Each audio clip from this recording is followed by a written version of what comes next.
Welcome, Lund loyalists, YouTubers watching on John Lund Unleashed and the Bay Area Sports Collective, those watching on X and Instagram and listening on Apple and Spotify. It's John Lund Unleashed and 𝐬𝐿undUnleashed.com. Brought to you by 𝐟𝐸𝐵 Cosmetic Surgery and Laser Center. Right now featuring amazing stem cell technology. For all your pain and for the guys, check out the latest in low T and testosterone therapy to make you feel like yourself again. 𝐟𝐸𝐵 Cosmetic Surgery and Laser Center at 𝐟𝐸𝐵Cosmetic.com. Now, all juiced up and ready to go. Here's Johnny. There you go, blast off after the victory over Memphis last night. After Steph Curry, I said this in postgame last night, after Steph Curry hit a three, was fouled, got a 4-point play, middle of the second quarter, 55-35, I wrote in my notes, it's over. Yeah, it wasn't over. Makes me a little concerned, but there you go. I told you, wrote a piece, said losing is winning when they lost to the Clippers because I'd rather play the Rockets than the Lakers, and there it is. Good morning, good morning, good morning. Happy Hump Day Wednesday. I hope you are great for episode 117. A ton to get to today, absolute ton. We will review, as you can see on the chalkboard there. If you are new, we go by the chalkboard, and we discuss a lot of different things Bay Area related. John Lund Unleashed on YouTube. Please make sure that you are subscribing. You hit the like button as well if you could take a second and do that right now, because then the algorithm likes us and says, oh, okay, people like the content, and it grows the show. Bay Area Sports Collective. Make sure you're subscribed over there as well, because not only is my show, and all the shows are going today. So my show right now, of course, John Lund Unleashed. Polymac and Polymac Particles at 11 o'clock, and Tom Tolbert this afternoon as well. And you'll want to tune in to Tommy because he actually played the game, and he'll give you a full breakdown, and he was at Chase last night, so he'll give you a full breakdown this afternoon. So make sure that you tune in. Plus, there's a new show on the horizon that I'm not even sure that I'm supposed to tell you about, but it's coming. I know that. Thanks for watching on Instagram. Thanks for watching on X at John Lund Radio. All sorts of places you can watch. LinkedIn, I'm even on Facebook, my personal page, or John Lund Unleashed. So make sure that you go to one of those places. You probably are in one of those places. So thank you very much. Please migrate over to the YouTube channel. Give it a like, give it a follow, and keep those alerts on. Like I said, we send out stuff constantly, so you want to make sure that you're in the know, whether it's breaking news, Bay Area sports stuff, caboose pistol-ish items, things that are coming up on the show, any of those kind of things.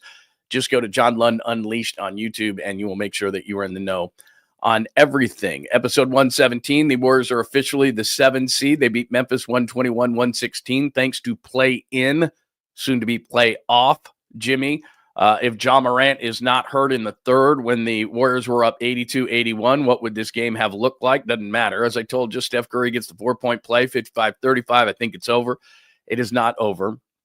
No JK, but that's no surprise. Will he play in the Rockets series? That thing starts on Sunday. Plenty of rest. No complaints about rest for the Warriors. I'm not buying any of that. 106-96. They lost on April 6th, but they got a free look. We'll get into that.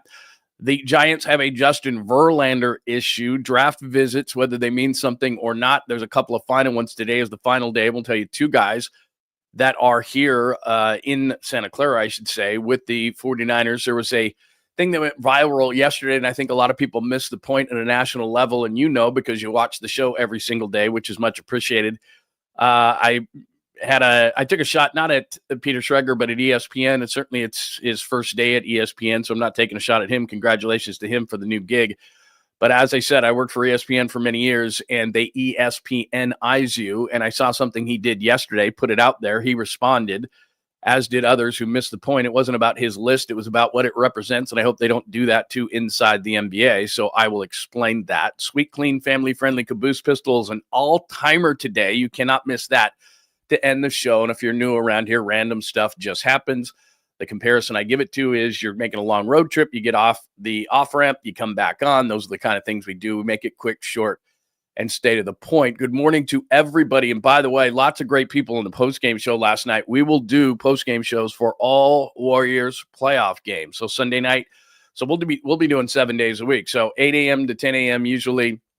We're going to cut it down a little bit, the show itself, not because it's a bit, not because we're mailing anything in or anything, but I had a big meeting with the YouTube smart people at YouTube and said, this is exactly the amount of time you should be going and this and that. It becomes diminishing returns. So anyway, we're tightening things up a little bit, but Monday through Friday, we start at 8 a.m. Saturdays, we start at 10 a.m. And now Sunday, because the Warriors have that, we're going to do the postgame show on Sunday night. So we're going until whenever. And when the Warriors are on, please make sure right after the final whistle that you're right here at John Lund Unleashed on YouTube. And we'll make those YouTube exclusive shows. So those won't be on X, where I am right now, at John Lund Radio. They won't be on Instagram. They won't be on any other platform but YouTube, John Lund Unleashed, and the Bay Area Sports Collective. So for post-game shows, this is where you have to be on YouTube at John Lund Unleashed. All right, good morning to everybody. Hurley Bird is here this morning. Todd, thank you. Todd made the post-game show very fun last night. We did get after it a little bit. I even broke out a bottle of whiskey that was like a special occasion whiskey. But when you get into the playoffs and you're the Warriors and you finally win a play-in game, that is amazing. I chugged beer last night. No, I'm not chugging beer at 8 in the morning. I cannot do that. I have to be a productive member of society. I did last night, though, and it by you. It was very nice. John Harder, it is good to see you. Joy, hello. Hello, Skills. Good morning to see you. Bet Houston wish they still had Elijah Hart. Bet they wish they had Harden, that's for sure. But we'll get into that whole thing with or without James Harden. They have been a team that hasn't been able to beat the Warriors, and I'm sure their fans remember it. So it's going to be loud and proud on Sunday. Baba Booey, good to see you, my friend. Pine Needle, good morning. How do I pronounce this name? That might be a new one for me, but beautiful. No, is it I'll just call you Catalina. Hello, Catalina. I don't want to screw up your name. Ernesto Ron, it is great to see you this morning. Who else we have? Nathan is here this morning. Christian, good morning to you, my friend. Jake, it is always great to see you, my friend. Hello, Mark. Now you're asking other people to chug beers. I love it. Very, very cool. I'll get to everybody who's in the chat. We got a big chat room today. So good morning to everybody. Hello, Dom. Hello, Scott. Great to see everybody this morning. Kenneth, good morning. We had a great time. I see a lot of names that I saw in the post game last night. So very cool. Thank you for attending the show. And thank you because you got lots of choices, especially on YouTube. So thanks for making John Lund Unleashed a show that is in your rotation. So much appreciated. All I ask is a like, make sure those alerts on, and tell a friend. Be a friend, tell a friend. Thank you. All right, let's get to the Warriors last night. A little more difficult than maybe we had anticipated. I wrote at johnlundunleashed.com, and if you want all things Unleashed, just go to johnlundunleashed.com. Archives of the show, podcasts, blogs, written stuff, social links, johnlundunleashed.com. A little more difficult than I thought. The Memphis gets out to an 11-2 lead. The Warriors blow them out the rest of the first quarter. As I said, Steph with about 6 minutes left. I could check my notes on my phone, but I'm too lazy to do it. Steph with about 6+ minutes left. I think it was 6:35 left in the second quarter. Just unbelievable movement. And he gets the corner three, gets fouled. It's 55-35 at that point. And this is where this is where the Warriors used to do this, and they need to get it back somehow, and they have the players to do it. At 55-35, about midway through the second quarter, and Steph hits that, and the place is going bonkers. It's going bananas.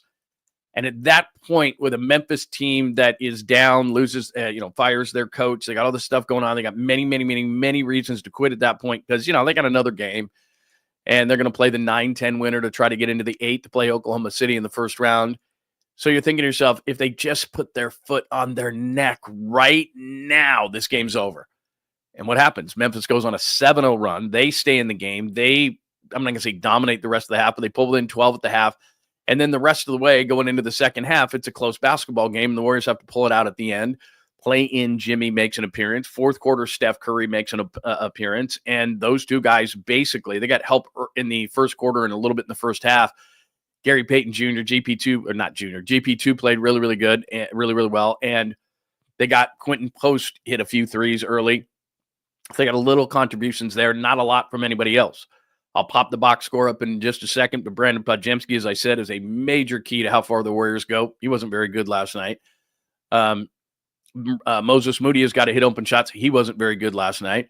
They're going to give Draymond Green the three. Even if he hits it, they're going to dictate how they got beat. He wasn't hitting shots last night. So it came down to Jimmy's 38, Steph's 37. Steph in the fourth quarter, they pull out a game in which at 55-35, if they just are relentless and ruthless at home and put their foot not so gently on Memphis's neck, and they go on the 7-0 run instead of Memphis going on the 7-0 run, the game is over, and they even get more rest. So if I've got a criticism, that's great that Jimmy was Jimmy, and it was great that Steph was Steph, and it's great that they get the win.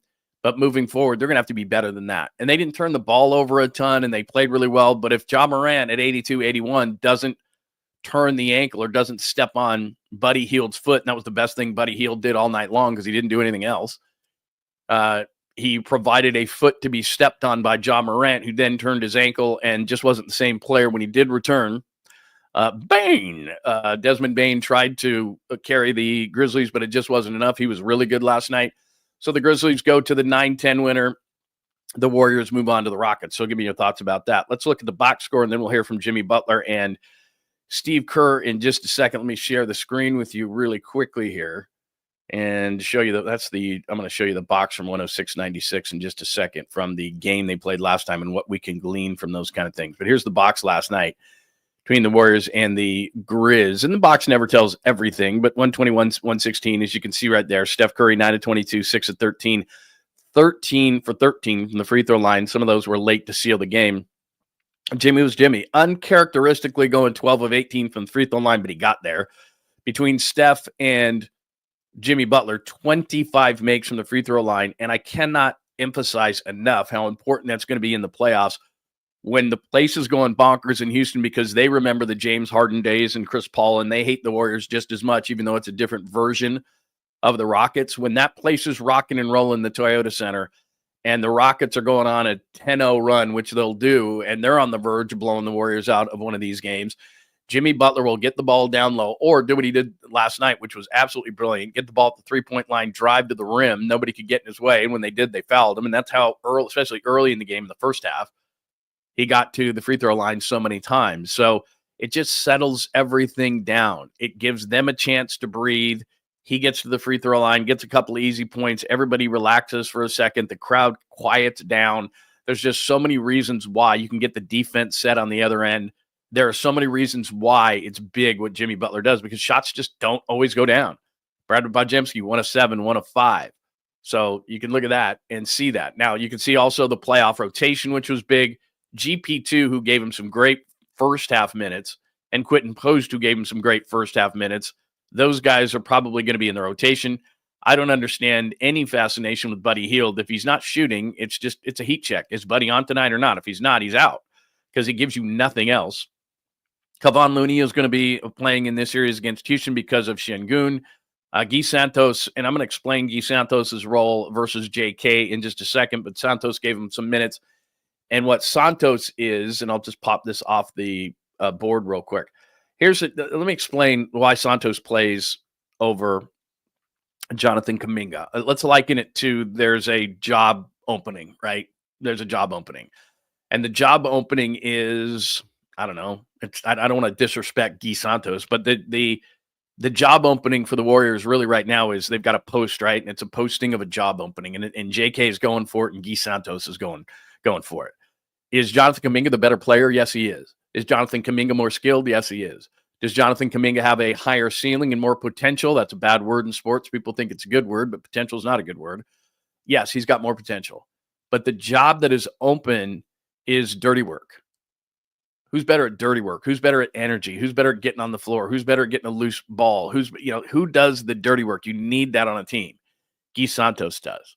And that's the job that is open. So the job description is garbage man. Like there's a garbage man job open. There's a dirty work job that's open. Is Jonathan Kaminga that? No, he's not. You know how you apply for jobs and somebody might look at you and say, you're overqualified for this job. Jonathan Kaminga is overqualified to be the dirty work guy.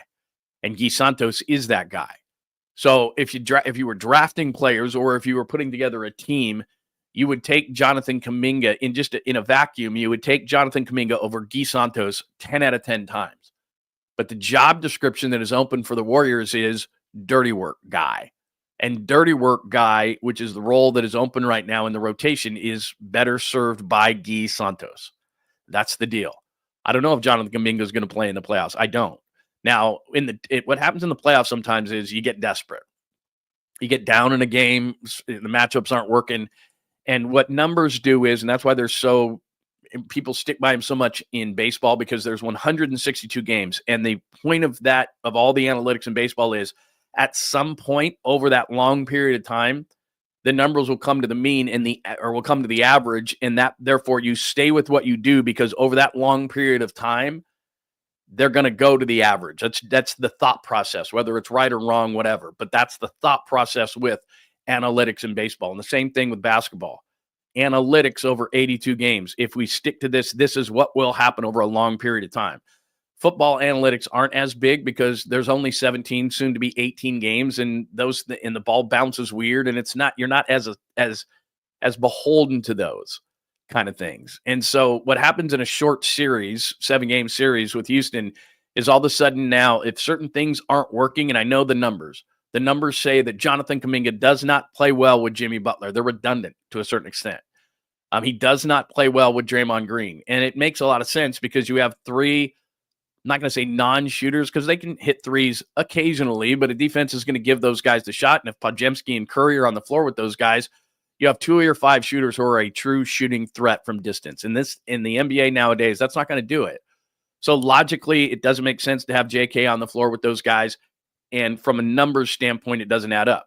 Now, having said that, like I said, it's a long period of time is why analytics work in basketball and baseball specifically. But in a short series, and you need a spark, Steve Kerr is going to look down his bench at some point in this series. I guarantee you, even if Jonathan Kaminga is not on the rotation, which I don't know that he's going to be. I don't think he's going to be. And he's going to look down the bench and say, we need a spark. The numbers say that Kaminga doesn't play well with these guys, but we got to see what he's got.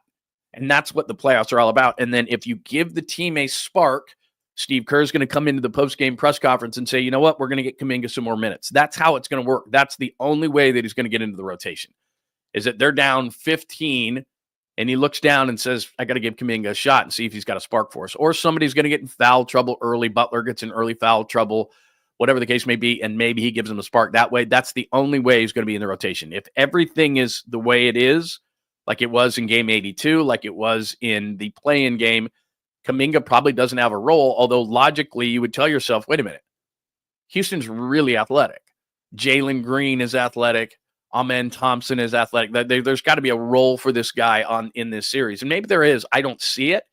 It would make logical sense.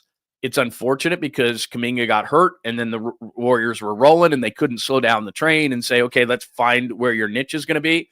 And that probably for me is going to lead to, or for the Warriors, is going to lead to Kaminga asking for a trade after the season, which coincides with him wanting a big contract. And I just don't see the Warriors giving it to him at this point. I also see the Warriors falling short, well short of a championship. I don't think they're going to win the Western Conference. And so what that's going to do is it's going to put more pressure on the front office and on Joe Lacob and on Mike Dunleavy Jr. to say, okay, our best asset that we're not really utilizing and we don't want to give a long-term big contract to is Jonathan Kaminga. So let's use him to find that piece. And they're not going to get equal value. I think they're going to get a stretch big out of it. You know, a Bobby Portis type. I don't know where you go, God, that's not really worth it, but it's going to fit better for this team trying to win a championship. So there's my tangent on Jonathan Kaminga. He wasn't a factor last night. And I don't know that he's going to be a factor in the Houston series unless they're desperate, unless someone's in foul trouble, and then he gives them a big time spark off the bench, and then Steve Kerr the game says, we're gonna have to use this guy. So that's his only way, because if things go by like they did in game 82 and like the play-in game, Kaminga doesn't have a role. So that's where we are. Episode 117, 7 seed is what the Warriors are. Golden State 121, Memphis 116. Play in Jimmy. Will he be playoff Jimmy? Yes, he will be playoff Jimmy, because we just saw what Jimmy does. He just changes. I mean, he doesn't go Clark Kent to Superman. That's too dramatic because he's a good player anyway. But last night, getting to the free throw line 18 times, he just read the game. He's like, okay, this is what we need to do. This is what I need to do. I need to keep getting to the basket. The other side of me says they struggled with Memphis. Will they beat Houston? I think they're going to beat Houston. We'll get more into that in just a second. Here's Jimmy Butler post-game last night talking about what worked for him. It's always play basketball the right way. Shoot the ball when you're open. Attack. Get into the paint. Get to the free throw line. And pass it to the open guy. So no matter who's guarding me, I'm always going to play the exact same way. Did you figure that scheme, though, would lead to, you getting to the rim a lot and, scoring as much as you did? Yes and no. I feel like I have the opportunity here to pick my spots incredibly well. And they're always looking to get me the ball in my spots where I can be aggressive and put the ball in the basket, or make the right play for the next individual. So we ran a couple sets for me to do that, and then Steph did all the other stuff. How did you decide, early you took a couple of those threes when they were way off, and then you kind of just started going to the rim regardless. Like, how do you decide when to keep shooting the threes or when to just kind of power through? I mean, I can shoot. I just choose not to shoot threes. I'd rather drive into the I think he brings up a great point right there. He's not a great three-point shooter. We all know that. And I'm not breaking any news here. He just said, I just choose not to. What he's really good at, you determine what you're really good at. What he's really good at is drawing fouls. What he's really good at is the mid-range game. That's what Jimmy is. And that's what the Warriors need. That's the fit.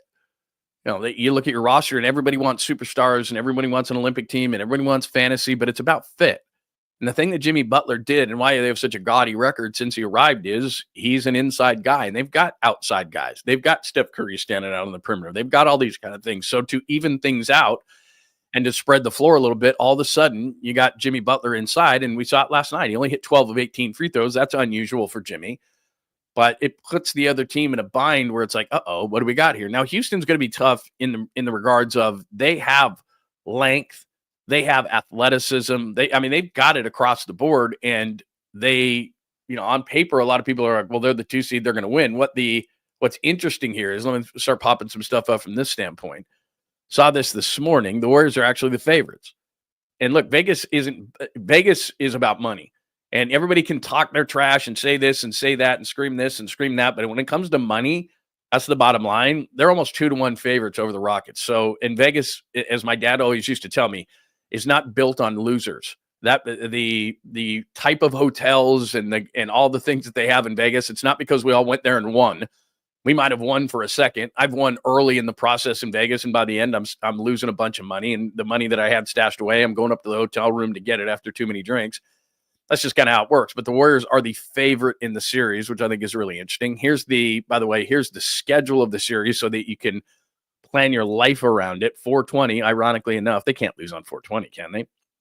They're taking on Houston. Of course, it's Eastern time because they forget we exist with East Coast bias. So 6:30 on Sunday is where you got to make your plans. Then this is what's great is they're so tired. Oh, they're a veteran team.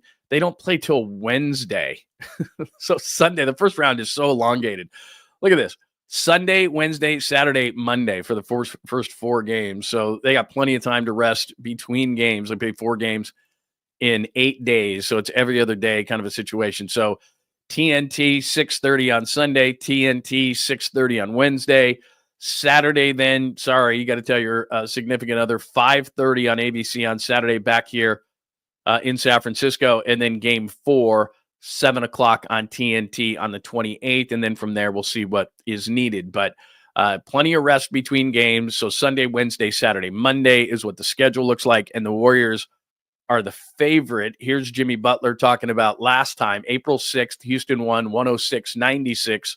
What does Jimmy Butler remember about that game?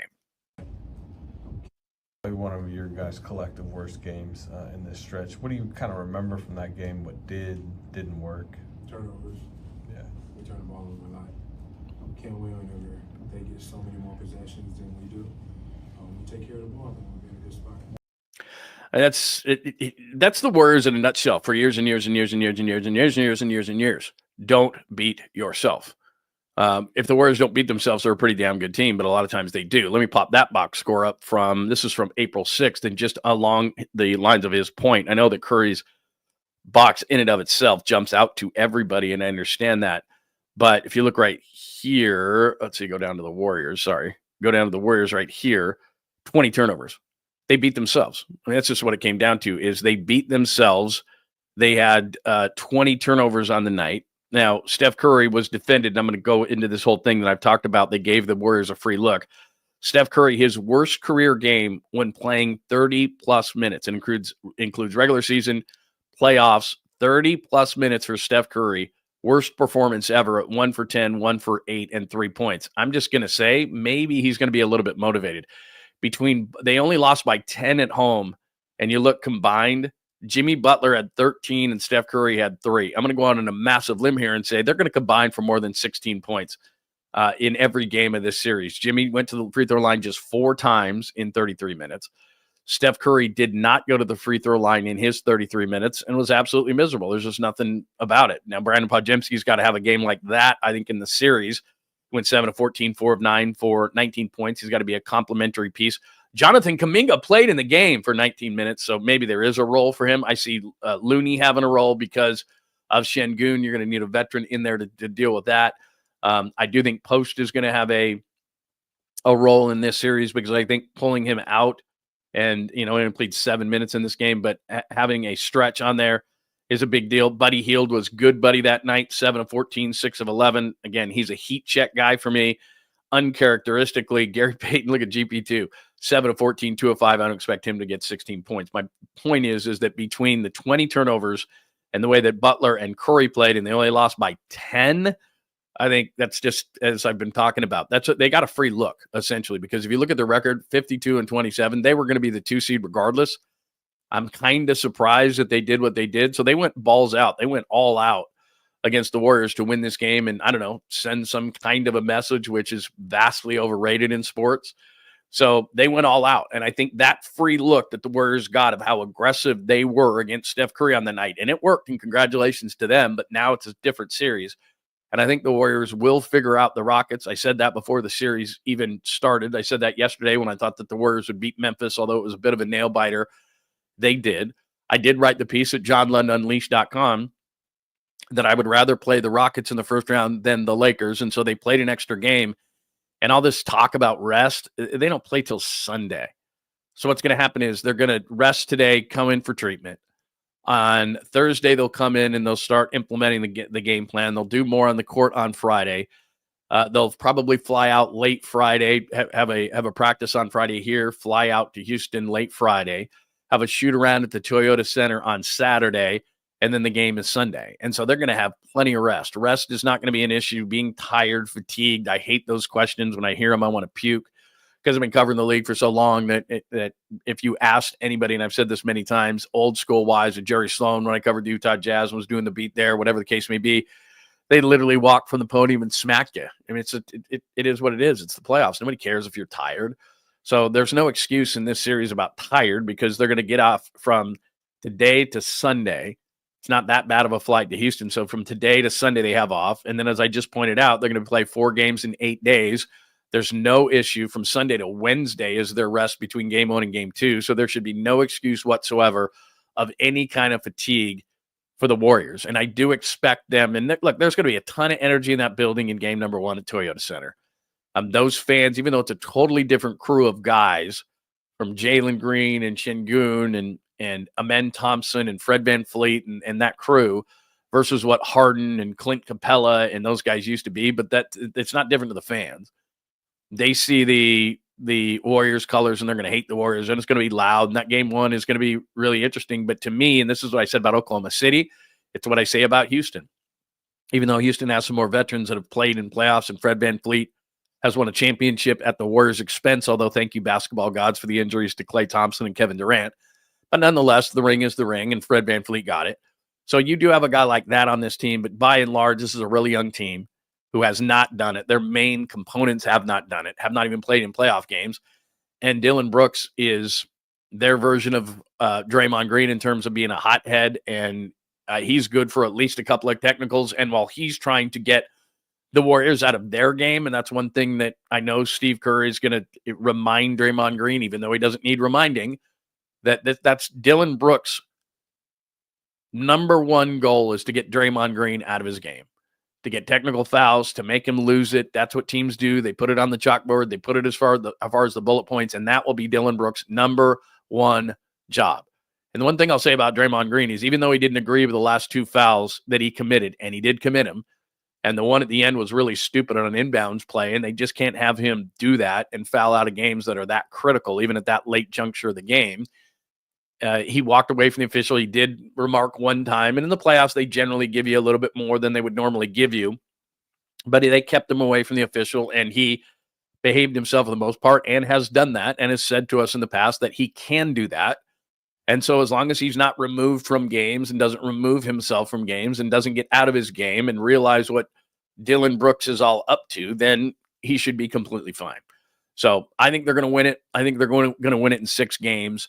I think that experience will be the key. I think that Jimmy Butler drawing fouls, those kind of things. Now, will the playoff whistles be different? We'll see. But the mid-range game for Jimmy Butler works regardless. And I thought what he did last night was brilliant. It wasn't like they dumped the ball into him in the post, and that's where he got the ball. He was getting the ball outside of the three-point line. They were giving him room because they're like, go ahead and shoot it from out there, Jimmy. And Jimmy was saying, okay. And he was just eating up the space. And if he didn't score in the mid-range, then he was just getting the free throw line. It was brilliant. It was brilliant execution on his part. He was absolutely great, especially in the first half. And then Steph took over in the fourth quarter. So give me your thoughts on that. Here is Steve Kerr after the game. He downplayed it, said, hey, because that's just what a coach has to do. Hey, if we lose this game, we're still fine. But after the game, he admitted, and we all know this because it's lying season 24/7, 365 in sports. We all know this, but Steve Kerr reiterated what we already knew, which is last night's game was a critical win. For about 3 weeks. You know, I tried to downplay it a little bit before the game, but we desperately needed to win this game and get 4 days. Our guys have been basically playing knockout games for about 3 weeks, and one high-level game after another. And so to get this one took 83 games, but we're right where we want to be, which is, you know, back in the playoffs, and we've got a chance. But maybe most importantly, we get the time to rest and prepare because these guys need that. All right, so there you go. There's Steve Kerr, and he's saying what we're saying, which is it's a good scenario for them. Would they have liked to have been higher up in the standings? Yes. Were they going to be up there as high as, you know, after the loss? No, they weren't. But they're in the playoffs. They had been 0-3 in the play-in game, so beggars can't be choosers. You get the Rockets, and I'm okay with that. And I think they're going to win the game, win the series in 6. So that's where we are for episode 117, 7 seed. Golden State 121, Memphis 116. Play in Jimmy Morant hurt in the third, 82-81. Would it have been different? Maybe. No JK, and I don't expect him to be in the series. I told you how it could happen if they're desperate or if there's foul trouble, and then he really shines and has the right attitude, and I don't know if he will. I think maybe he's half checked out because he knows in the offseason he's asking for a trade. I'm sure he's already talked to his agent about it. The Rockets on Sunday, I gave you the schedule. We look back at the 106-96 loss on April 6th, which I actually think is a good thing because they got a free look at the Rockets, who for some reason went balls out to beat the Warriors, even though they were going to be the number 2 seed anyway. That's the story on the Warriors. Let's flip over to the Giants. Let me real quick look up the chat line and make sure that we don't have any remnants left from the Warriors game. And then I want to get a little bit into the Giants who lost yesterday to the Phillies, which I'm not overly worried about that whole thing, but I want to get into it in just a second because I think there is a Verlander issue. So stay right there and let's get into that. You said you figured out what all of us are all about. Can you elaborate on that? And can your wife say fresh pot and call your son? We love you long time.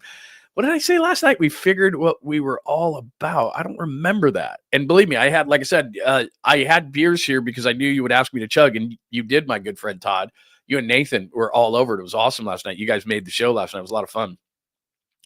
Figured out what we're all about. I don't remember saying that. And like I said, I think I chugged 2 beers because I was asked, and then I brought out my really good whiskey. I feel great today, by the way. I'm going to go to the gym and burn everything out, but I don't remember. I'm sorry.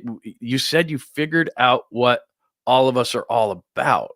Can you elaborate on that? I don't know. I'm at a loss on that one. Can you have your wife say fresh pot? I don't think she's here right now, but I'll make sure that we do that. And my son is on fire right now. I don't want to go into this whole tangent about it because I think most people don't care. But he's writing a ton. He's the beat writer for ASU football. He's doing an awesome job. And with this whole thing with the transfer portal and stuff, he wrote a really long piece. I was like, I had no idea you had depth like that. I was very impressed. Very impressed. Skill said Rod Beck has more talent than Dylan Brooks. And if your wife can yell fresh pot, my life will be complete. All right. I'll see if my wife is here. Polly's coming on at 11 o'clock, speaking of fresh pot, but let me just see if she's around. Because I mean, you're asking for it and you're giving super. So I feel very compelled. So what do you want her to do? Just come in here and yell fresh pot, like off mic kind of a thing? Is that what you're looking for? Because I'll have her do that. You know, well, there goes a voicemail. What is that about? All of a sudden a voicemail plays. I gotta be careful what I do around here. Hang on one second. Hang on. Because I gotta get moving here. I think that's what you're asking for, right? Hang on a sec. I don't think she's here. I think she's running errands already and taking kids to school.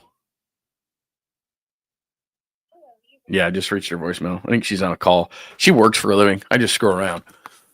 All right, I'll see what I can do. Because look, man, I when supers happen, I got to make things happen. So that's the whole deal for that whole thing. So Todd, you're the man. So let me see what I can do. I'll work on it. And if I can't get it done today, I'll make sure that I get it done. Period. That's the deal. All right, let's get on to Justin Verlander. Let me pop up the box score from last night for the Giants because there is a Justin Verlander issue, and this is kind of worst case scenario. Look, Bob Melvin is a veteran manager. I'm not telling you anything you don't know in that regard. So he's going to give Justin Verlander all the rope he can. But 6-4, the Giants lose to the Phillies. That happens. The Giants are a quality baseball team. They're 10-7. The Giants are still fine. Thank you very much at 12-5. They didn't get many runners in scoring position. They did go 2 of 7. It was nice to see 𝐃𝐨𝐵𝐿, who made another nice defensive play at first base. Plus, he had a big hit last night and a couple of RBIs. So as Lamont Wade Jr. continues to struggle, if 𝐃𝐨𝐵𝐿 can show anything with a bat, he's clearly a better defensive player. I said this yesterday, I said they need to give him a couple of days off and just chill out a little bit. So that's maybe what they're going to do. But look, you're going to lose certain games. No big deal. 𝐬𝐮𝐬𝐜𝐫𝐢 Lee was 𝐬𝐮𝐬𝐜𝐫𝐢 Lee again last night. He got a couple of hits. So offensively, 4 runs is kind of the magic number, especially at home for the Giants. But here's my major issue. I'm going to bring this up. I'm going to click up some more stuff on Justin Verlander. But Verlander, by the way, uncharacteristically, Hayden Birdsong, he gives up a couple of runs. That's just not what the bullpen does.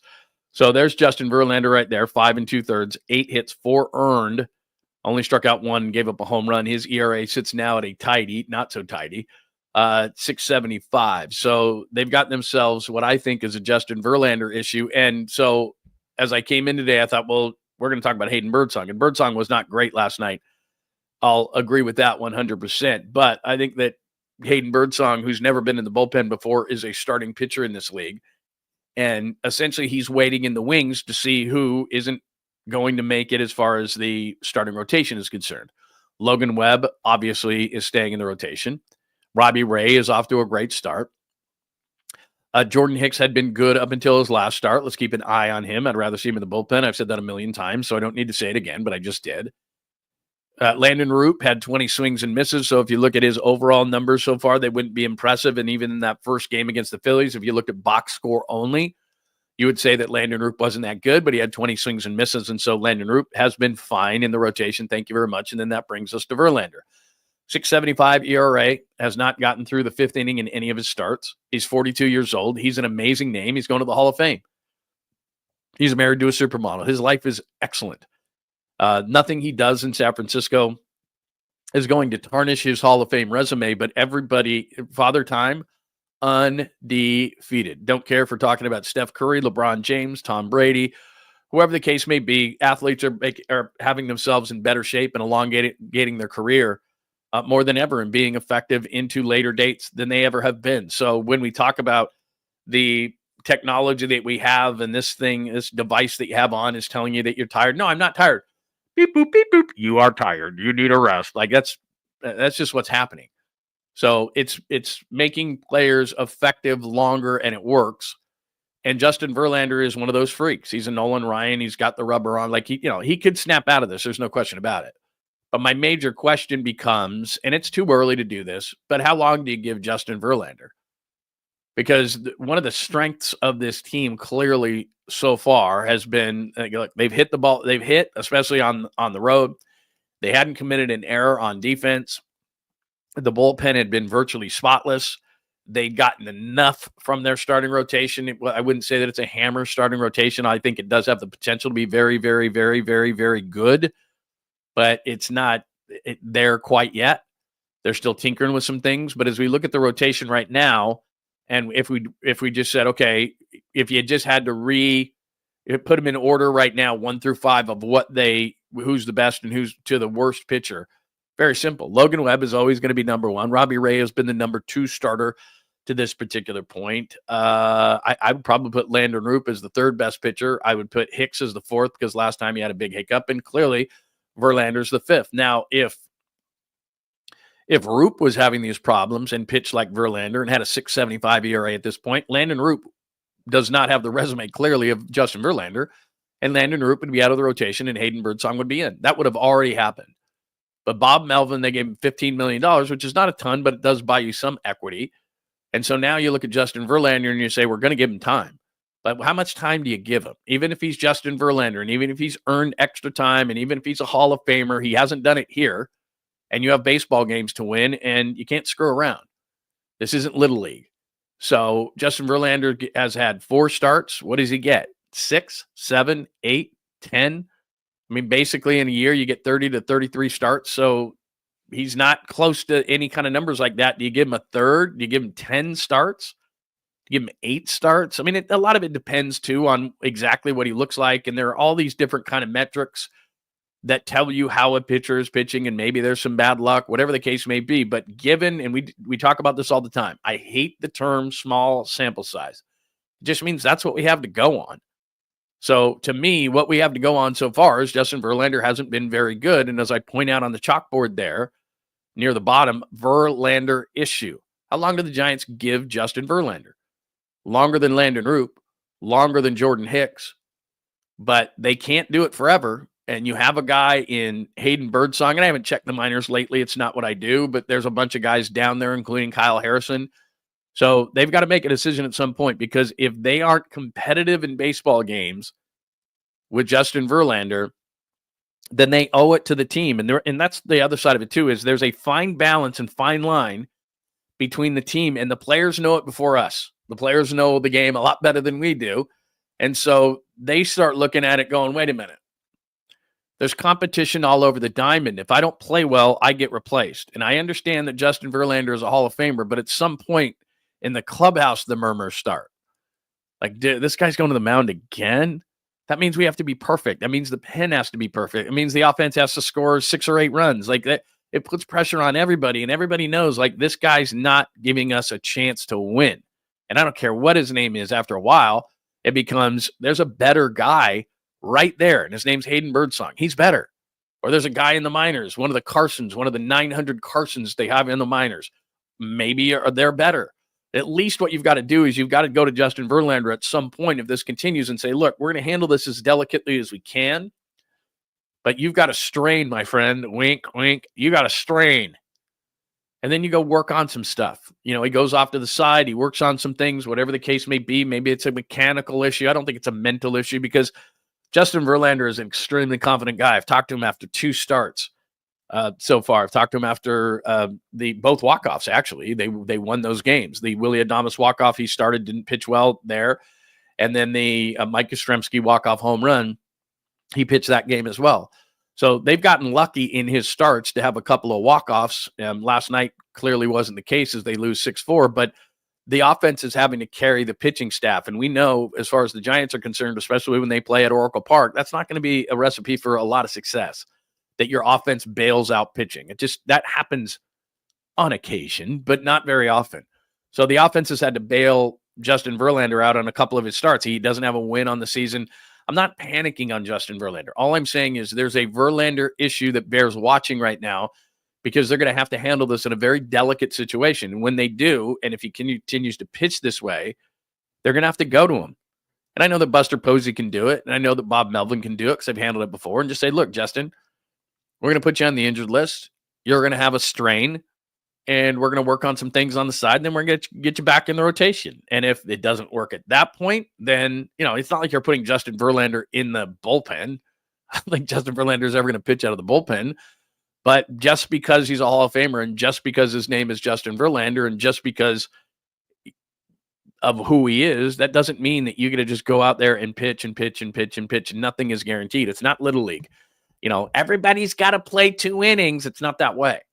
So he's got to start showing something, or the Giants have to start saying, okay, because they're a team. Like, this is a good baseball team. They're 12-5. They defend. They pitch out of the bullpen well. They do a lot of really good things. And right now, Justin Verlander is 5 of 5 in the rotation. He's number 5 of 5 in the rotation. And if it was Landon Roop, he'd already be out of it. If he was Jordan Hicks, we'd be talking about it. We'd be buzzing about it. If it was Logan Webb, whatever. He's getting 30 starts. I don't care if his ERA is 7. He's getting 30 starts. Now, he might go on the injured list a couple of times to try to work on some things, but that's exactly what's going to happen with Verlander. So that's the latest as far as that goes. I'll get to the Niners in just a second, the latest on, because today is the last day that players can visit, but I think I have a couple other things in regards to the, is that it? Oh, no. I have a video for you. So we've talked so much about how Lamont Wade Jr. is struggling, and Casey Schmidt played well at first base yesterday, got a hit, a couple of RBIs, and is a really good defensive first base. He's a really good defensive player no matter where they put him. But remember this guy, his name's Bryce Eldridge. You might have heard of him. Top Giants prospect. This is a long way from Oracle Park, but yesterday swings for the first time, and he could be going to AAA pretty soon. But if you're missing Bryce Eldridge, there he is in Arizona rehabbing. There you go. See, just wanted to show him to you. So he is alive. He is well. He is working on some rehab stuff in Arizona and should be going to lovely Sacramento very soon. So we'll see what Bryce Eldridge, because not that I had forgotten about him, but I was like, okay, where's he at? What's going on? And so he should be back soon. And that is your latest as far as the Giants are concerned. Before I flip over to the NFL and give you a couple of things. Hi, John Joseph. Good to see you. Daniel S., your Kings are playing tonight. And I know you are disgruntled with them, but I'm sure you'll be watching. Hello, Aaron. It is nice to see you, my friend. Christian, good morning. Is that the real Ogden? Is this the real Ogden right here? Wow, look at that, man. What time are you guys on, dude? I know that Tommy's on this afternoon, early this afternoon, and I know Polly Mack is on at 11 o'clock. It's the real Daniel Ogden, everybody. Tolbert's producer and fine producer for both KMBR and 95.7 when I was there, and he produced our show for a long time. Oh, there it is. He already told us. But, scratch that. I found it. We're on around 12:15. Depends on when Tom finishes his walk with Lou. Okay, there you go. 12:15 for Tommy. So again, Bay Area Sports Collective. Please make sure, in addition to the John Lund Unleashed show, which is on at 8 a.m. Monday through Friday, or 8 a.m.-ish, and then Polly Mack comes on, and Polly Mack's Particles with Creative Tony. That's on at 11 o'clock on the Bay Area Sports Collective. So Tommy at around 12:15, according to Ogden. And that's a very good source. Ogden, who produces Tom's show. That's a good source, I would say. Hi, Mary. Good to see you, my friend. Very nice to see you. I think I just saw you have perfect timing, my good friends at East Coast Red and Gold Podcast, East Coast 49ers fans, because let's hit up some 49ers stuff. So today is the last day that you can get visits from players. So a couple of different things, a couple of different reports today. As Field Yates says, Josh Simmons from Ohio State, the Ohio State University, is visiting with the 49ers. I don't think they would take him at number 11 coming off an injury. If they traded back, Josh Simmons would be a guy. He could play tackle. He could play guard. Could he take over for Trent Williams? If you're going to take a tackle, you've got to be confident that this year maybe he could play right tackle. You move Colt McKivitz over to left guard to take over for Aaron Banks. And then Simmons, after Williams is gone, could be that left tackle. I think 11 is too early. What the hell do I know? But he's in town visiting with the Niners. And then this guy's a really interesting guy, as Ian Rappaport puts out. James Pierce visiting with the 49ers and Will Johnson visiting with the Seahawks. Will Johnson's a guy that's been talked about with the Niners as well, if he was on the board. Pierce is an interesting guy. I don't know. I think 11 is too early for him. If you ever watched any Tennessee, go back and watch. He wears number 27, kind of an odd number for an edge guy. He's really, really effective. It's just he's incredibly thin, probably needs to put on 20 pounds to be in the scheme. And I think he could come in right away and be a third down specialist. I would have no issue with that. But I think he's way too thin to set an edge for the 49ers. And it's great that you can get to the quarterback. But one of the reasons why Leonard Floyd is no longer a 49er and Pierce is kind of built like Leonard Floyd a little bit. And everybody's like, how could they let Leonard Floyd go? He had 8.5 sacks. Yeah, he played 600 other snaps last year for the Niners, and he was atrocious. And he can't set an edge. And so that's a major problem. He's just not big enough to do it. And Pierce is kind of a similar bodied player. So if he could get 20 pounds on him, I like James Pierce. I think he's more of a second-round pick than a first-round pick. I don't think he's a number 11 kind of a guy. So that's the two guys that are in town today. This is kind of interesting. I meant to hit this with you a couple of different times. So this is our good friends at SF Data Niners. And they talked about the reaches for the 49ers, and they're known to do that. Let me see if I can go back here before I get to that. So this was a couple of weeks ago, and it says these are the guys that they reached the most on during the John and Kyle days. Ty Davis Price, CJ Beathard, Jake Mooney, Cam Latu, Jalen Hurd. Those are some of the worst picks they've ever had, obviously. And, Moody's Moody, whatever. So you go up here and they do this whole deal on these guys that they reached for. And look at this.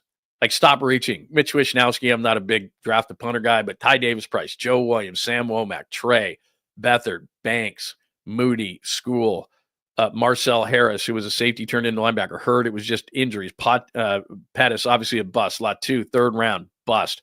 Warner was okay. Renardo Green looks like he's got a future. Don't know about Ricky Pearsall.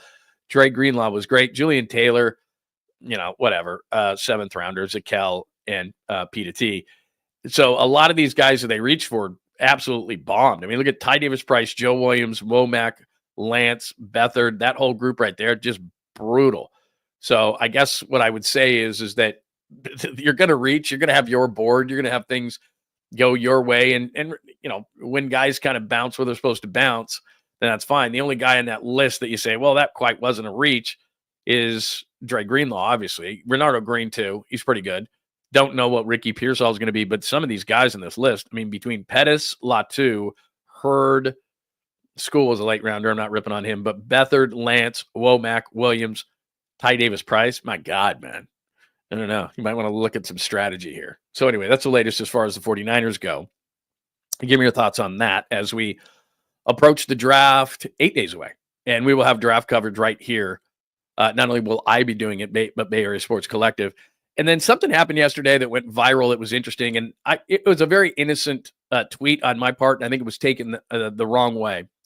But I put this out yesterday after the show. It says ESPN, and I said ESPN wasting no time in making Peter Schrager come up with a stupid list. Sports media guys and former athletes sell every ounce of their souls for Disney's money, pray for inside the NBA. And then Peter Schrager hit me and said, all due respect, it was very nice what he wrote back. He said, but what's wrong with the list? And then a bunch of people, as you can see right there, was 190,000 impressions by this morning. It wasn't about Peter Schrager's list, and it's not that Peter Schrager is not a super talented guy. In fact, it was a compliment to him is what the tweet was. It looks like you're going to ruin Peter Schrager and make him into a screaming A because it's usually Steven's A list. And I don't want him to become screaming A. I don't want him to become Kendrick Perkins. What he's really good at, Peter Schrager, is relationships with people within the league, and he's a great insider, and he's a great reporter. And I don't see ESPN making Adam Schefter come up with Adam's A-list or anything like that. I don't want him to be part of a cog in the machine. And that's what I don't want for inside the NBA. So when I saw that yesterday, that he's already doing a list his first day on the job, I'm going, oh my God. And I know on the morning show that he was on in the NFL Network, Good Morning Football, that they did all sorts of bits and everything. And I get it. It's low-hanging fruit all the time. We have to hit ourselves over the head with a hammer. We are a society that in social media, if it's more than 140 characters, our minds blow up and we can't read and we can't, do all these things. It has to be put right on a plate for us, the center cut filet, and we don't want any fat. We don't want to just deliver it to us what we want, when we want, how we want. That's what social media has done to us, whether it's Instagram or Twitter or any of these kind of things. So it's got to be quick, concise, and to the point, and it's got to be dumbed down. And Peter Schrager is a really, really talented guy, really funny, great personality, has tons of insight into the league.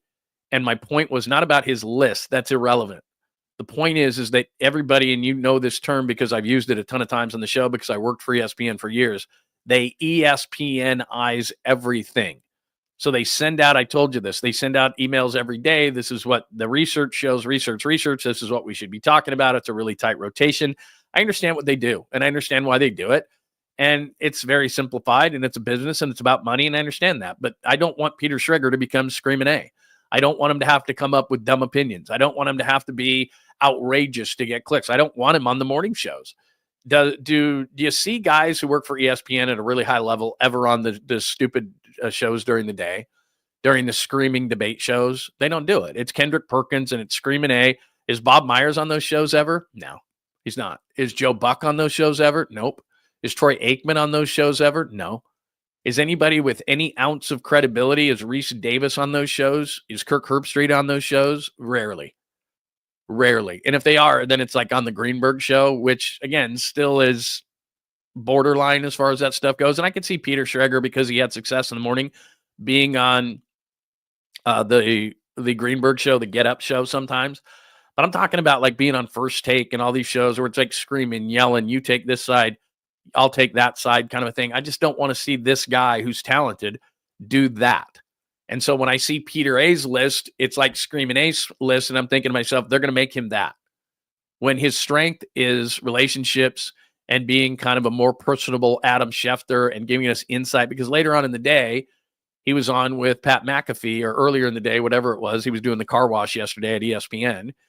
And he did what he does, which is he's giving insight, draft insight, team insight. I heard this, I heard that, in a very personable and entertaining way. That's what he does. That's what he's good at. He's entertaining. So when I see him have to come up with a list, that's the low-hanging fruit that ESPN tells you got to do. And I'm not trying to ruin the guy's first day on the job, because congratulations to him for landing a big deal at ESPN. It's just I don't want him to become a cog in the machine and a talking head. And when I saw that, I thought to myself, as I put in the tweet, ESPN wasted no time in making Peter Schrager come up with a stupid list. It wasn't the list. And I guess I emphasized the stupid list. It was a cog in the machine of ESPN and having to make up a list, regardless if it was good or not. And I said, sports media guys and former athletes sell every ounce of their soul for Disney's money. Disney obviously owns ESPN. Pray for Inside the NBA. I don't want Charles Barkley making lists. I don't want Kenny Smith being on with Screamin' A. I don't want Screamin' A being on with the Inside the NBA. I don't want Kendrick Perkins and Charles Barkley on the same set, even though ESPN is going to be salivating for that. I hope against hope that Charles Barkley has it in his contract, and the rest of those guys, this is the show. You can't mess with it. You can't bring in Screamin' A. You can't bring in Kendrick Perkins. You can't, not going to do it. Not going to do it. And so that was my point of it. It's not the list, the top 5 NFL draft wild cards. That's fine, whatever. If that's what you want to do. Again, you got to break it down into bite-sized pieces for us now. You got to make it really, really simple. Here comes the choo-choo train. You know, you can't have a conversation about it. It's got to be a list or a Mount Rushmore or a GOAT or that's every conversation. And it's got to be either LeBron or Dak or, it's just got to be this short rotation. And it's got to be, let me see, I'm going to get him off the board too. It's got to be this short rotation. It's got to be a list. It's got to be a Mount Rushmore. It's got to be you got to make it really, really simple for the people. Because if you don't, because everyone's used to Instagram and social media and Twitter and X and all these different things, because it's just got to be really specialized down. And you just got to feed it to them really simple. Let's cut the steak into really small pieces so that people can consume it, because they can't consume it any other way nowadays. That's what pisses me off about it. It's not that. It's just that ESPN says, it's an easy way to cut this steak into little pieces for little Jimmy is a list. And it's what's wrong with everything, because it's just been so dumbed down. And he's a really good, really talented guy. And I just hope they don't ESPN-ize him, because I've seen it happen again and again and again and again. And that's why I wrote what I wrote. It's not the list. Has nothing to do with the list. It's irrelevant. Great. I'm sure it's a wonderful list. But what all the reactions were that were defending Peter Schrager on a national level was, it's a fine list, Peter. It's a fine list. It wasn't the list. It's being ESPN-ized. And I hope that he's not ESPN-ized. And I hope that Charles Barkley and Inside the NBA is not ESPN-ized. The one thing that is in the favor is Pat McAfee, like him, hate him, whatever. He's not a cog in the machine of ESPN. He's going to do the show he's going to do. He made it very, very clear. I don't know how long that relationship is going to last, but ESPN wants you to fall in line. What happens in the pecking order of ESPN is there's some guys that are really high up on the board. There's your Kirk Herbstreits of the world, your Joe Bucks, your Troy Aikmans, like the guys who are really up high.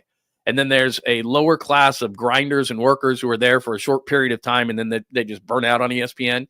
And then there's a bit of a middle class. And, Screaming A's at the top and all that kind of stuff. And then there's just a bit of a middle class, and they kind of make you do everything. Everybody's on everything, and you're on the morning shows and all the different things.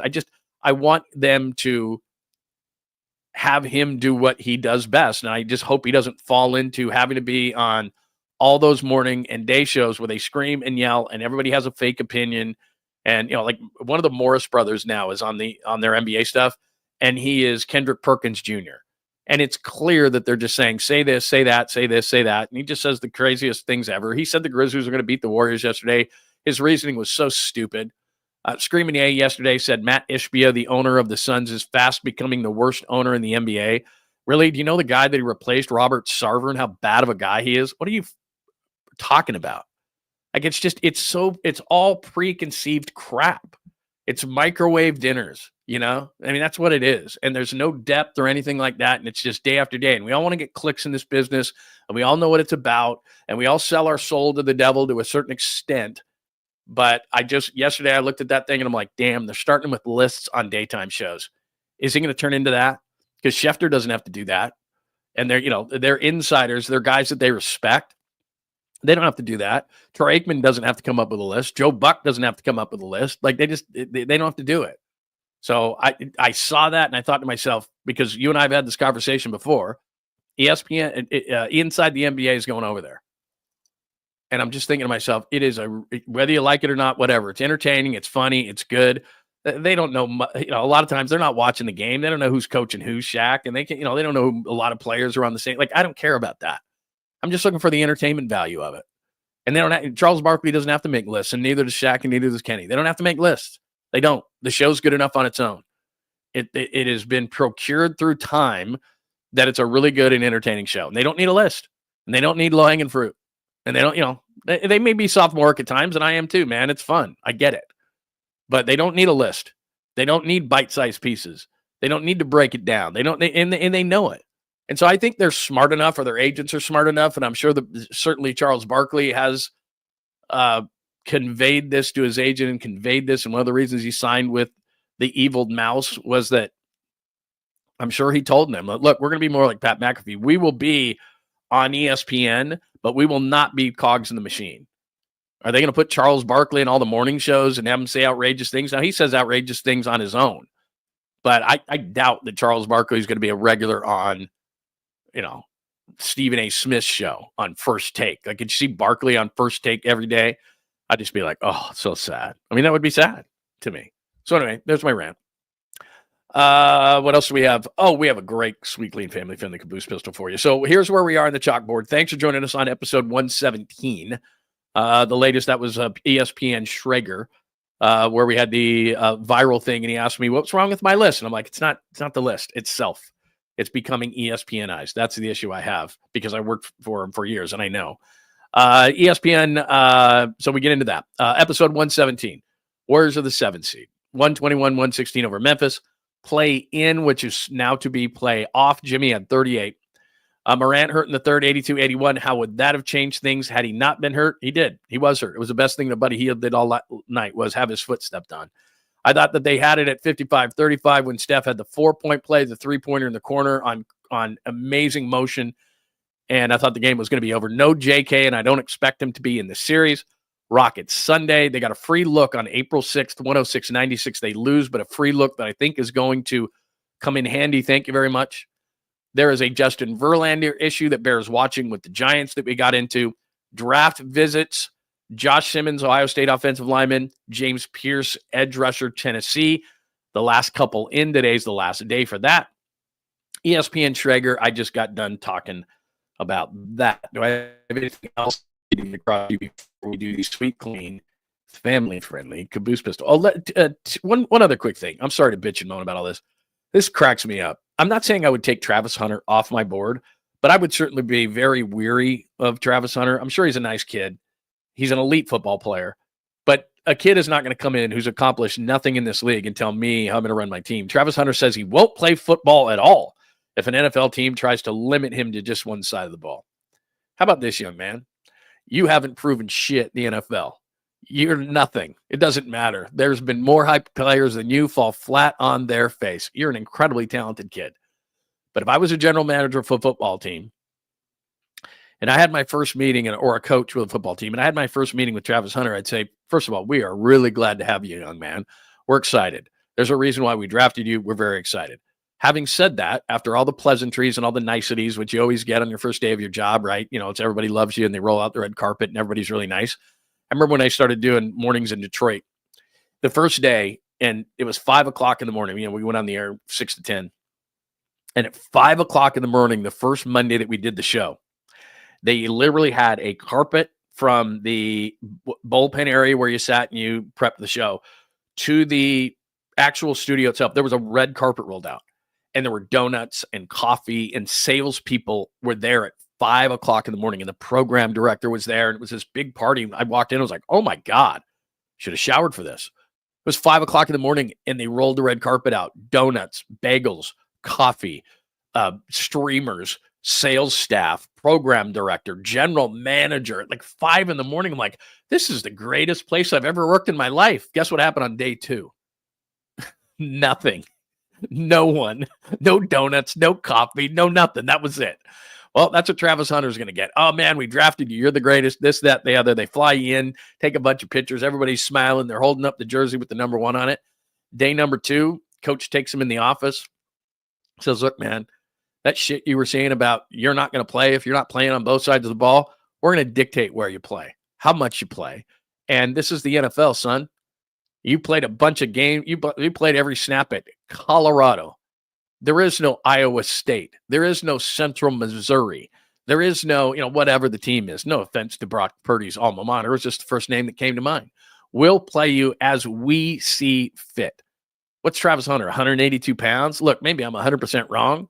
I don't know. I don't think he's Ohtani.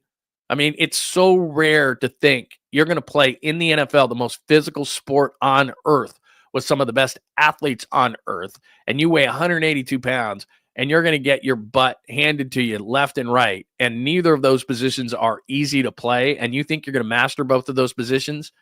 A lot of teams are, like Cleveland, for example, they need offensive weapons. They're saying they're going to put him on offense. A lot of teams, I think he's a corner who can occasionally play offensively. Like maybe we're in a 3 or 4, maybe we're in a 4 wide receiver set.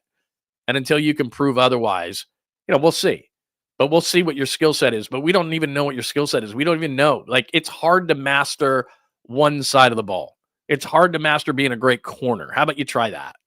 And then if you can master that, like he said he's going to be the next Charles Woodson. All right, well, Charles Woodson played corner and a little bit. And Charles Woodson was a better football player than Travis Hunter is. And Charles Woodson didn't play 2 ways. I mean, look at all the different guys.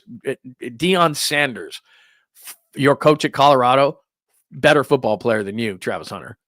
And he played corner and occasionally played wide receiver. And he says he ran a sub 4.2 40, whatever. The guy was an amazing football player. Didn't play 2 ways. They don't do it in the league. Now, if you can do it, especially at 182 pounds, good for you. But this isn't Pop Warner. This isn't high school, and it's not college. It's the NFL. And we'll decide where and when you play. Thank you very much. That after day 1, after they roll out the red carpet and there's bagels and coffee and donuts and red carpets and everybody's in there and everybody's smiling and they're holding up the jersey, that's great. Day 2, we'll decide when and where you play. Thank you very much. I'm not going to play. Like, I'm telling you, if I'm Cleveland at number 2, if I'm the Giants at number 3, if I'm New England at number 4, and he's going to go to one of those teams, I'm looking at myself going, is this kid going to be a problem? Like, if I'm Robert Kraft and I own the Patriots, I don't think he's going to make it to 4. But if I'm Robert Kraft and I own the Patriots, or I'm Jimmy Haslam and I own the Browns, whatever. I'm going down to my personnel department before the draft next Thursday. I'm probably doing it today and saying, is this kid going to be a pain in the ass? Is this kid going to be a problem? Is this kid going to demand playing 2 ways when we'll decide if he's a corner, a wide receiver, either, neither, both? He might be a kick and punt return guy right away. I don't know what he's going to be, but he's got to earn it. But I don't want to hear some guy telling me how he's going to play and how much he's going to play, because I'm the head coach of this team. I don't know. You can do it in college. Guys have done it. But, there's a reason why we hype Ohtani the way that we hype Ohtani, because it's like what he is doing is ridiculous. And right now he's only a hitter. He's only a DH. He's supposedly going to pitch again, but I've seen him do it before. He's a unicorn. And if you're going to play both ways in the league, let's just go back. Like I said, Deion Sanders, an amazing athlete, didn't play 2 ways. Charles Woodson, amazing, didn't play 2 ways. Travis Hunter's a really unique player, and he's really, really good. But if I'm running a football team, I'm making a decision. And it's probably corner. And that's what everybody seems to think, is he's going to be a corner, and then occasionally I'll put you in offensively. That's what it's going to be. You're going to be a gadget player offensively, and you're going to be a corner. That's the way I'm going to look at it. Or a lot of people have said Cleveland would play him as a receiver. Okay, you're going to be a receiver, and you might be my 4th corner. Maybe you'll be my 3rd corner, but you're not playing. Again, I just for the sake of conversation, there's about 120 snaps in a football game, 60 on both sides of the ball, a little more, a little less, whatever. Roughly speaking, there's 120 snaps. You're not playing 120 snaps, dude, over 17 games in the highest league there is in football and you think that you're going to play throughout an entire season at 182 pounds. This is not happening. And you're not telling me how the game, how much you're going to play, or I'm not going to play. It's like, if you're his agent, you're like, dude, shut it. We're 8 days before the draft. Don't say stupid stuff. Because going from 2 to 6, as far as the draft is concerned, you're losing money every time you're not picked. And I'll tell you right now, if I'm Cleveland, if I'm the Giants, if I'm the Patriots, but Jacksonville's at number 5, he's not going to make it past there. But you drop 2 spots, you just cost yourself a few $1 million, kid. So good luck, and don't tell me I'm going to run my football team. That's all I'm saying. All right, Sweet Clean Family Friendly Caboose Pistol is an all-timer today, and I don't think I'm overselling this. I can use this all under that. Let me make sure I have that video before. Yep, I have it. All right, let's do this.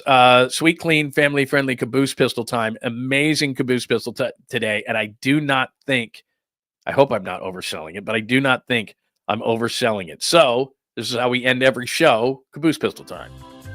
John Lund Unleashed presents the caboose pistol.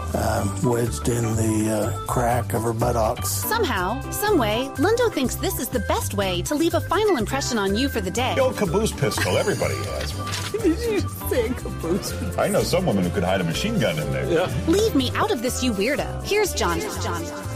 I do not know a woman who could fit a machine gun in there myself. A couple of things before I get to the grand finale. Never seen a bill like this. It's not mine. I just saw this and thought it was funny. And they should do more of this. I would probably get charged $5 based on today's show. A bitching fee of $5. So Miller Lite, Miller Lite, Curry Brews. Looks like a pepperoni. Is that a pizza? It just says pepperoni. Is that 95 cents? Yeah, just probably a stick of pepperoni. Looks like he's in like a cheap bar or something, dive bar. That's fine. But anyway, bitching fee of $5. That'd be nice. Just put a bitching fee on there. Although I doubt you could get away with it. I just think a lot of people would be like, really? You gave me a $5 bitching fee? After 3 Miller Lights, too, shouldn't you be a little bit relaxed? I don't know. A little weird. But anyway, never seen a bitching fee before. We often talk about this in more of a lunch or a dinner sense. But if, let's say you're in a restaurant, I'm gonna quiz you before I show you this. And this is not the grand finale caboose. We'll do it in a second. If you're in a restaurant, because I know, I'll give you an example. So if I was ever, my dad is now passed, but if we were ever in a lunch spot and it was a new lunch spot and we didn't really know what to order, and I'm talking about just basic, your bar food, right? Your burgers, your fries, your salads, your chicken fingers, whatever you want to call them, chicken tenders, you're in a joint like that, right? They got food like that. And if there was a French dip on the menu, so, just basically a roast beef sandwich that you could dip in the _, my dad would always say that it's real simple, and burgers is kind of the same way. But my dad would always order a French dip if he didn't know what to get in a restaurant that he had never been to. So that's the kind of vibe I'm looking at here. So let me quiz you on this. If you're in a breakfast joint and you don't know what to order, what would be a fallback for you? What would be? I'm gonna quiz you real quick because I think I know the answer, and maybe I'm wrong in this. But let's say you're looking at a breakfast menu. You've never been at the place, and they've got all your basics, right? Nothing fancy. They got pancakes, they got eggs and bacon, they got, you're where I'm at here. So what would just be like, okay, if this is on the menu, I'm going to order it from a breakfast standpoint. All right. Rudy Gobert is a French dip, fry man with the French dip. That's true. Let's see. Hi, Nathan. By the way, it was great to have Nathan in the post game last night. Oh, there's early. It was great to have Nathan in the post game last night. We were having a really good time. Oh my God, Christopher, you are so smart. You're the smartest man alive. Omelet is a good choice. This is what I was going for. It doesn't mean there's any wrong answers, but this is what I was going for. You nailed it right on the head. Now, again, I could be wrong, and you could just go with your basic eggs and bacon. That would have been a good choice. Any kind of omelet, you're right. Probably a ham and cheese omelet, right? Pretty hard to screw up. That's a pretty basic one. But yeah, if I see eggs Benedict, that's me, and I could be 100% wrong. Some people go with pancakes. I'm not a pancake guy, really, or French toast guy, or waffle guy. But eggs Benedict is what I was going for. And like I said, no wrong answers here, but generally speaking, eggs Benedict. So that's just me. If I'm in a place and I'm thinking to myself, okay, there's a basic menu, what is really hard to screw up? And I guess they could screw up the hollandaise sauce or something like that. But generally speaking, I would say, okay, there's an eggs Benedict there. I'll go with it. That's a pretty safe choice, right? So today is National Eggs Benedict Day. Doesn't that look tasty? And I feel like I need to go out and have an Eggs Benedict. Today's April 16th, right? National Eggs Benedict Day. And what you're talking about there is just a and there's tons of versions of it. So you got an egg, or you got a English muffin down there. You got a piece of, nice piece of ham or Canadian bacon. Throw an egg on top of there, which is obviously a poached egg on top of there. A little bit of hollandaise, and then they got whatever on the top of that whole thing. And then there you go. And then you usually get a couple of those within an order. Now you can go with a crab version of that, which is outstanding. You could go with like a turkey and avocado version of that, which is nice. Some people will do like a corned beef hash type of a Benedict, where they do the hash underneath. They put the poached egg on the top. There's all sorts of versions of it. If you're trying to be keto, like my wife constantly is, instead of the English muffin, you're going with tomato on the bottom of that. But anyway, today is National Eggs Benedict Day. And at least for me, when I'm in a restaurant and for a first time and I don't know what to order, and here comes the server, the server comes up really fast and you haven't had a real full chance to look at the menu, but everybody else is ready to order. And you're like, I'll have the Eggs Benedict. Like that's just what comes out. Now, some people, like I said, I'll go eggs and bacon, I'll go pancakes, but my fallback would be like, I walk into a restaurant for the first time and we're doing breakfast or brunch, and I haven't had enough time, but I know that everybody else is ready to order. My fallback will just be, I'll just do Eggs Benedict. And generally speaking, unless you screw up the holidays, like a poached egg is not hard to do. Ham or Canadian bacon, an English muffin. So I guess people could screw up the hollandaise, like whatever. But generally speaking, if you really trust the place, you could do like a Dungeness crab one, which like in New Orleans or something. If you do a Eggs Benedict but a Dungeness crab instead of the ham, get out of town. That's what I would go with. But again, you're not going to do that in a restaurant you've never been in because they'll screw it up. All right, so we did bitching fee for Caboose. We did Eggs Benedict Day, which is today. So go have yourself an Eggs Benedict. But this is really the one that I was going to for the grand finale on today's show. Today's grand finale, Caboose Pistol. I think this is out of Florida. And this is the guy's real last name, at least according to this news report. Out of Brevard County, a man is facing charges after threatening employees at a Subway with a knife. Deputies say that the suspect, 𝐸𝐻𝐿, and yes, that is his name, got into an argument with the employees over their, quote, bad attitudes. That's when 𝐸𝐿 started yelling, then let himself behind the counter, pushing one of the workers. Deputies say that he then pulled out a knife. One of the suspect's friends intervened, and they eventually left the restaurant. 𝐸𝐿 was later arrested for several charges, including aggravated assaults. 𝐸𝐿 was later arrested.